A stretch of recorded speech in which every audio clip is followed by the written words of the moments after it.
ইরানের সংবাদ মাধ্যমের অফিসে হামলা, বিমান হামলায় সংবাদ মাধ্যমের অফিসের বেশ কয়েকজন কর্মী আহত, কোনো রকমে পালিয়ে প্রাণে বাঁচলেন সঞ্চালক। ইরানে সংবাদ মাধ্যমের অফিসে বিমান হামলা, ছবি আমরা দেখাচ্ছি আপনাদেরকে।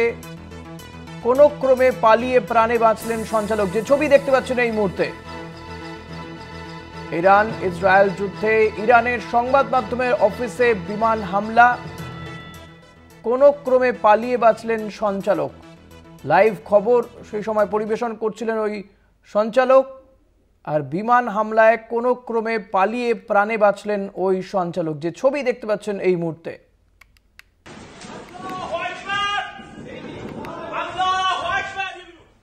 صدای حق و حقیقت است. آنچه که ملاحظه کردید، صدایی که شنیدید. ইরানের সংবাদ মাধ্যমের অফিসে বিমান হামলা, বিমান হামলায় সংবাদ মাধ্যম অফিসের বেশ কয়েকজন কর্মী আহত বলে জানা যাচ্ছে। কোনো রকমে পালিয়ে প্রাণে বাঁচলেন সঞ্চালক। সেই সময় লাইভ খবর বলছিলেন তিনি, সংবাদ পরিবেশন করছিলেন, সেই সময় এই বিমান হামলার ঘটনা ঘটে। রিয়া মাঝি রয়েছে। রিয়া, কি জানা যাচ্ছে বিষয়? আর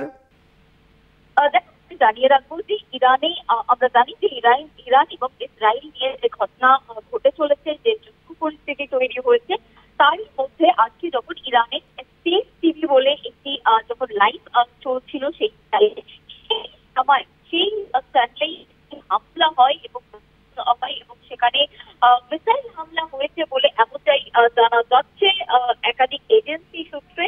এবং তোমাকে জানিয়ে রাখবো যে ছবি প্রকাশ্যে এসেছে, যেখানে দেখা যাচ্ছে যে এই স্টেট টিভি যখন লাইভে রয়েছে, যখন অন এয়ার রয়েছে, সেই সময়ে কিন্তু এই একটা বিরাট বম্বিং, যেখানে মিসাইল হামলা বলেই মনে করা হচ্ছে, কারণ প্রচন্ড বিকট একটি আওয়াজ, এবং সেখান থেকে অ্যাঙ্কারকে দৌড়ে চলে যেতে দেখা হচ্ছে। এবং তার পাশাপাশি আরো একটি খবর পাওয়া যাচ্ছে ইরানে, যেখানে এক IRIB নিউজ চ্যানেল, তাকে টার্গেট করে মিসাইল ছোড়া হয়েছে, এবং সেই মিসাইলের হামলাতে কিন্তু বহু ব্রডকাস্টার, বহু এমপ্লয়ি, বহু জার্নালিস্ট মারা গিয়েছে বলে এমনটা কিন্তু জানা যাচ্ছে। একাধিক ANI সহ একাধিক এই ধরনের এজেন্সির সূত্রে কিন্তু এমনটাই জানা যাচ্ছে। এবং তোমায় জানিয়ে রাখবো যে নামটা বলা হচ্ছে স্টেট টিভি।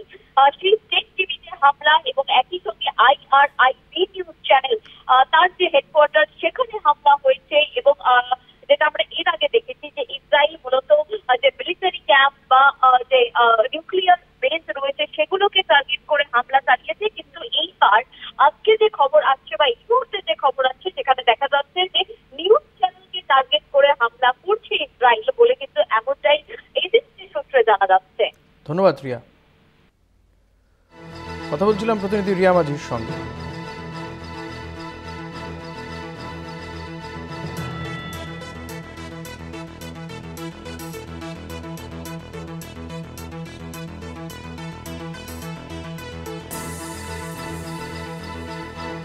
ইরানের সংবাদ মাধ্যমের অফিসে বিমান হামলা, আহত বেশ কয়েকজন সংবাদকর্মী, এমনটাই জানা যাচ্ছে। কয়েকজনের মৃত্যু হতে পারে। কোনো ক্রমে পালিয়ে বাঁচেন সঞ্চালক।